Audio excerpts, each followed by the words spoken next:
नमस्कार दोस्तों, स्वागत है आपका युक्ति संस्थान के खास कार्यक्रम गुफ्तगू में। आज हमारी चर्चा का मुख्य विषय पर्यावरण संरक्षण और हमारी भूमिका। विशेषज्ञ के रूप में आज हमारे साथ राजकीय लोहिया महाविद्यालय के भूगोल विभाग के वरिष्ठ संकाय सदस्य प्रोफेसर हेमंत मंगल जी। सर, हम आपका युक्ति संस्थान के स्टूडियो में बहुत बहुत स्वागत करते हैं, अभिवादन करते हैं, अभिनंदन करते हैं। आपका भी आभार। मैं युक्ति संस्थान का आभारी हूँ कि मुझे अवसर दिया आपने बोलने के लिए। सर, बात एक अजहर इनायती बहुत बड़े शायर हुए हैं, उनके शेर के साथ मैं कार्यक्रम का शुभारंभ करना चाहूँगा कि इस रास्ते में जब कोई साया न पाएगा, इस रास्ते में जब कोई साया न पाएगा, ये आखिरी दरख्त बहुत याद आएगा। शायर है, उसकी बहुत बड़ी चिंता है कि पर्यावरण कैसे बचे। तो सबसे पहला प्रश्न मैं आपसे करना चाहूँगा कि पर्यावरण जो दिवस अपन मना रहे हैं, उसका आशय क्या है? देखिए, कोई भी जो दिवस होता है ना, उसका आशय, उसका मूल उद्देश्य लोगों में जागरूकता पैदा करना है। हाँ। लोगों में अवेयरनेस लाना है। हाँ। तो पर्यावरण दिवस का भी मूल उद्देश्य यही है कि लोगों में पर्यावरण संरक्षण के प्रति जागरूकता, उसके जानकारी, उसका बचाव, साथ ही विविध कार्रवाइयों को प्रोत्साहित करने का एक अंतर्राष्ट्रीय दिवस है। सर, कोई भी अपन दिवस मनाते हैं तो उनकी एक शुरुआत होती है, तो इस पर्यावरण दिवस की शुरुआत कैसे हुई और कब हुई, वो भी आप हमें बताएं। यदि मैं सांख्यिकी आधार पर बात करूं, तो 1973 में संयुक्त राज्य महासभा ने, यूएनजीए ने एक प्रस्ताव पारित किया और तत्पश्चात 1973 में वन अर्थ थीम को लेकर पहली बार इस दिवस को मनाया गया। पहली बार 1973 में। उपयोगिता की बात करें तो सर क्या है? देखिए सर, पर्यावरण ये पूरी प्रकृति, अक्सर मैं भूगोल का विद्यार्थी हूँ, तो भूगोल के विद्यार्थी होने के नाते पर्यावरण हमारी हर गतिविधि में केंद्रित है। शुरुआत में जनसंख्या कम थी, तब हमें महसूस नहीं हुआ। 1960 के जनसंख्या विस्फोट के बाद धीरे धीरे पर्यावरण के प्रति हमारी चेतना भी बढ़ी, क्योंकि ऐसे कुछ प्राकृतिक आपदाएं आई, कुछ ऐसे संकट आए कि हमें सोचने को मजबूर होना पड़ा कि ये संकट क्यों आ रहे हैं। तो धीरे धीरे हम एक व्यक्ति विशेष के रूप में, एक समाज विशेष के रूप में, एक राष्ट्र विशेष के रूप में, और मैं तो कहूँगा बड़ी बात, एक यूनिवर्स विशेष के रूप में पर्यावरण के प्रति जागरूक हुए। हम ऐसे उपायों को अपनाने के लिए विवश हुए। मैं शब्द कहूँगा विवश, क्योंकि मनुष्य प्रायः मजबूरी के बिना कार्य नहीं करता। तो विवश हुए क्योंकि प्रकृति ने हमारे अस्तित्व पर ही क्वेश्चन मार्क लगा दिया था। तो इसका उपयोगिता का ये उद्देश्य है कि पर्यावरण संरक्षण कैसे हो, विविध कार्यक्रम किस प्रकार लागू किए जाएं ताकि ज्यादा से ज्यादा हम पर्यावरण संरक्षण को लोगों तक पहुंचा सके। हमारी दैनंदिनी, हमारे क्रियाकलाप इस प्रकार के हों कि हम पर्यावरण से जुड़े विविध बिंदुओं को समझें, उनका समावेशी उपयोग करें। एक शब्द बता रहा हूँ आपको मैं, सस्टेनेबल डेवलपमेंट, इसके बारे में विस्तार से आगे बताऊंगा। समावेशी शब्द ही मूलतः एक हमारी भारतीय वसुधैव कुटुंबकम की अवधारणा को पोषित करता है। ठीक है, हमारी अवधारणा को विश्व ने लेटर ऑन माना, लेकिन आज विश्व इस भारतीय प्राचीन अवधारणा पर ही केंद्रित है। सर, कोई भी जब अंतर्राष्ट्रीय दिवस मनाते हैं तो जो संयुक्त राष्ट्र जो संघ है वो उसकी एक थीम निर्धारित करता है।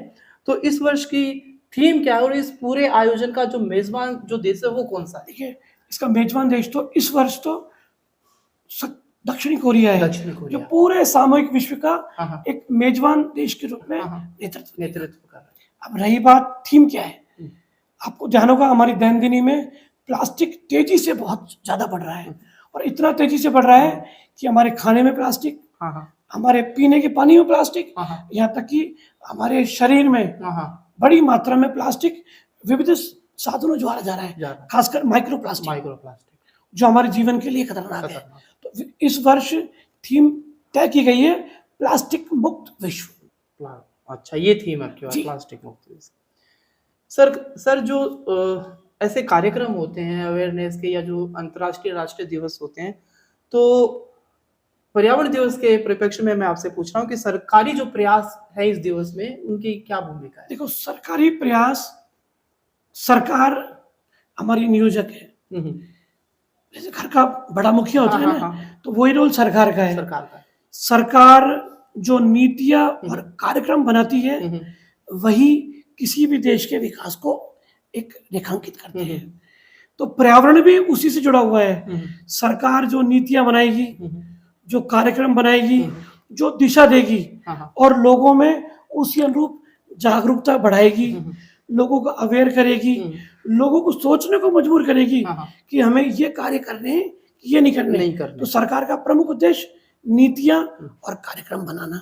दूसरा उद्देश्य किसी भी आर्थिक गतिविधि, देखिए विकास और विनाश ये दो पर्यायवाची शब्द हैं, लेकिन साथ साथ चलते हैं। मनुष्य आर्थिक प्राणी है, बिना विकास के हम रह नहीं सकते। लेकिन जब विकास होगा तो संसाधनों का विध्वंस होगा, वो विनाश को प्रेरित करेगा। अब पुनः वही बात वसुधैव कुटुंबकम की कि हम समावेशी तरीके से किस तरीके से करें, तो सरकार उसमें महत्वपूर्ण भूमिका निभाती है, कार्यक्रमों के निर्धारण द्वारा, नीतियों के चयन द्वारा। आम आदमी की क्या भूमिका होती है? अरे सरकार का मुख्य अवयव कौन है? आम आदमी। लोकतंत्र की परिभाषा क्या है? जनता के लिए, जनता के द्वारा, जनता के द्वारा। तो क्या सरकार कोई व्यक्ति थोड़ी है? सरकार तो व्यक्ति विषय का समुच्चय है, जिनको एक बड़े समूह ने चुनकर नीतियों निर्धारण के लिए आगे भेजा। तो आम जनता का रोल तो पूरी तरह इंगित है। आम जनता के बिना कोई कार्यक्रम नहीं हो सकता। आम जनता को बढ़ चढ़ कर भाग लेना, आम जनता ही इस प्रकार के कार्यक्रमों को आगे बढ़ाती है। सर, एक शब्द रोज सुनते हैं, प्रदूषण। तो जो पर्यावरण प्रदूषण के जो प्रमुख कारण है वो कौन कौन से हैं? देखिए, जैसे शब्द आता है प्रदूषण, तो सबसे पहले हम देखते हैं कौन सा प्रदूषण। अब मोटे तौर पर कई प्रकार के प्रदूषण है। जल प्रदूषण, वायु प्रदूषण, ध्वनि प्रदूषण, और आजकल एक नया चला है रेडियो एक्टिव पॉल्यूशन। ये मुख्य प्रकार है।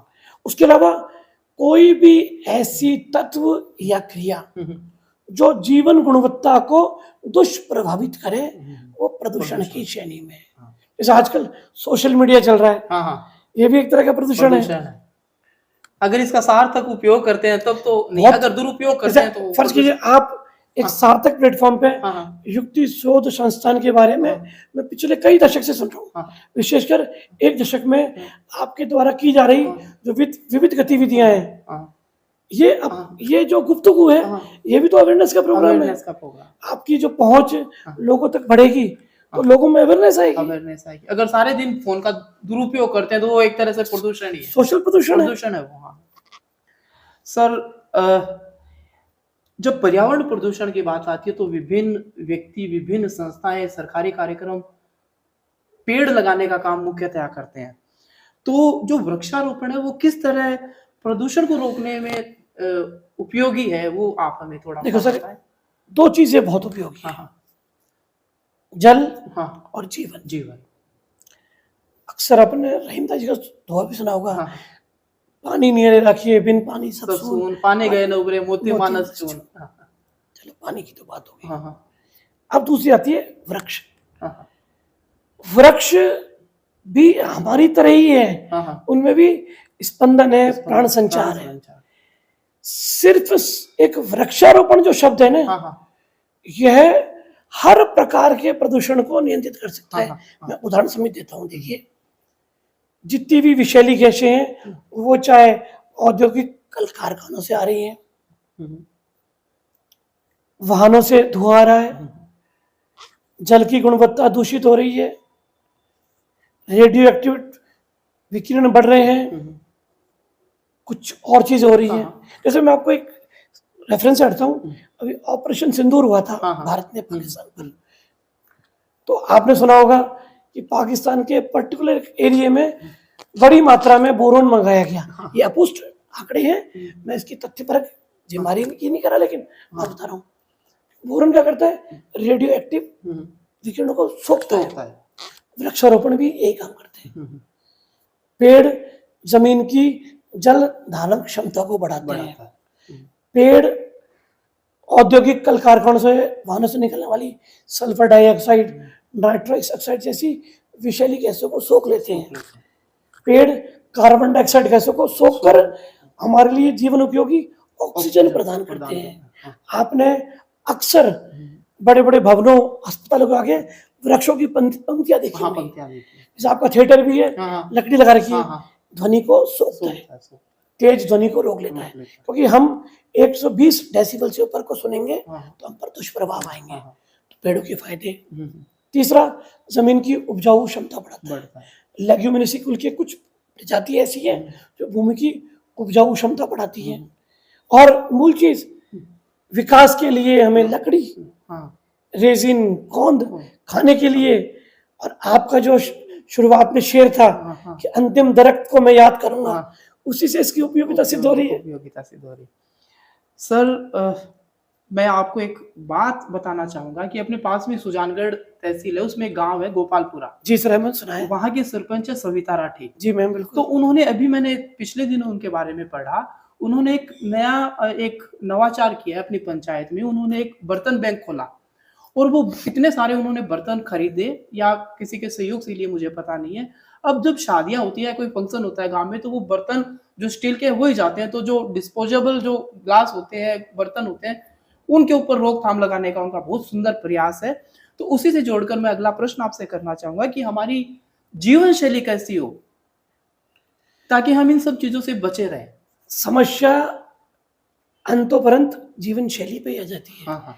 ये जीवन शैली ही है जिसने हमारे सामने संकट पैदा किया। ये जीवन शैली ही है जिसने प्रदूषण पैदा किया।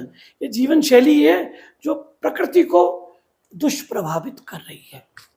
जैसा सविता जी का आपने उदाहरण दिया, मैं आपको छोटी सी बात बताता हूँ। अब समाज जागृत हो रहा है।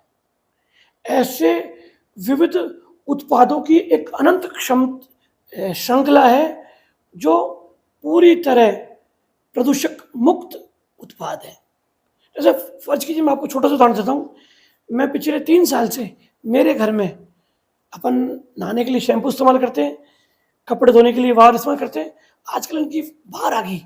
अब प्लास्टिक बोतल रखने की जरूरत नहीं है, एक कागज के रैपर में वो बाहर आ जाती है। तो शैम्पू की तरह आप उसको लगाओगे तो शैम्पू का काम करेगा, प्लास्टिक मुक्त हो गया। ऐसे अनंत डिस्पोजेबल आ गए कि जिन्हें हम यूज करने के बाद खा सकते हैं। ऐसे बहुत सारी चीजें हैं, ऐसे बहुत सारे पैकेजिंग आ गए। जैसे मैं खुद बड़े मुंह बात नहीं कर रहा, पिछले कई सालों से मैं जब भी बाजार जाता हूं तो मैं पॉलिथीन लगभग नहीं लाने का प्रयास करता हूं। ऐसी कुछ चीजें ऐसी हैं कि मैं गाड़ी में स्टील की कंटेनर ले जाता हूं ताकि उसी में ही सामान लिया। मेरा एक छोटा सा प्रयास है कि मैं भी प्रदूषण को रोकने में एक प्रयास करूं। अपने आप प्रयास होना चाहिए, चाहे जैसे मैंने प्रयास करके काफी बड़ी संख्या में थैले बांटे लोगों में। अभी अगले 5 तारीख को भारत विकास परिषद के सौजन्य से हम करीब 2000 थैले बांटेंगे ताकि लोग बाजार जाए सामान लाने, सब्जी लाने, तो थैली का उपयोग न करके सामान वहां डाला लें। यदि थैली लानी भी पड़े तो उसके विकल्प है कागज या बहुत से बायोडिग्रेडेबल सामान। फिर भी यदि थैली लानी पड़े तो कोशिश कीजिए हम उनका बार बार उपयोग करें। देखिए, प्लास्टिक मुक्त शायद हम संभव नहीं हो पाएंगे, बिल्कुल अतिशयोक्ति नहीं है, लेकिन कोशिश करें कि हम बार बार उपयोग करें। सर, अच्छा लगा आपसे बात करके। अब कोई स्लोगन या कोई ऐसा नारा जो हमारे दर्शकों तक आप पहुंचा पाए तो आप हमें बताएं। स्लोगन से पहले मैं एक छोटी सी बात बताना भूल गया था कि जो विविध सरकारी कार्यक्रम थे ना, ऐसे सीरीज ऑफ प्रोग्राम्स हैं। ये नहीं कि भारत सरकार या वैश्विक मंच इन चीजों को लेकर अलर्ट नहीं है। जैसे राज्य प्रदूषण नियंत्रण बोर्ड, केंद्रीय प्रदूषण नियंत्रण बोर्ड, वन संरक्षण अधिनियम 1981, वन्य जीव संरक्षण अधिनियम 1972, जल प्रदूषण नियंत्रण अधिनियम 81, ऐसे बहुत सारे अधिनियम हैं, ऐसे बहुत सारे साधन हैं। जैसे मैं अभी बात करूं, वृक्षारोपण की आपने बात की थी, उसके लिए मल्टीपर्पज व्हीकल आ गया आजकल, जो जमीन का नुकसान किए बिना अधिकाधिक वृक्षारोपण कर सकते हैं। मल्टीकुलर पार्टिकल को रोकने का ऐसे अनंत प्रयास चल रहे हैं। आप जैसी जागरूक एनजीओ भी इस दिशा में तेजी से आगे लग रही है। तो स्लोगन मेरा यही रहेगा कि प्लास्टिक को खत्म करना है। तो एक लेमैन के रूप में अपन बहुत सारी चीज बोल सकते हैं। प्लास्टिक मुक्त भारत, जन जन का यह अभियान, प्लास्टिक मुक्त तो भारत महान। तो मैं तो इसी थीम के साथ अपनी वाणी को विराम दूंगा कि जन जन का हो यह अभियान, प्लास्टिक मुक्त तो हमारा भारत महान। सर, जो दर्शक आपको देख रहे हैं उनको आप क्या संदेश देना चाहेंगे? मैं दर्शकों को यही संदेश देना चाहूंगा कि प्रदूषण को रोकने में हमारी क्रियाविधि, हमारे कार्य की से ज्यादा हमारा व्यवहार है।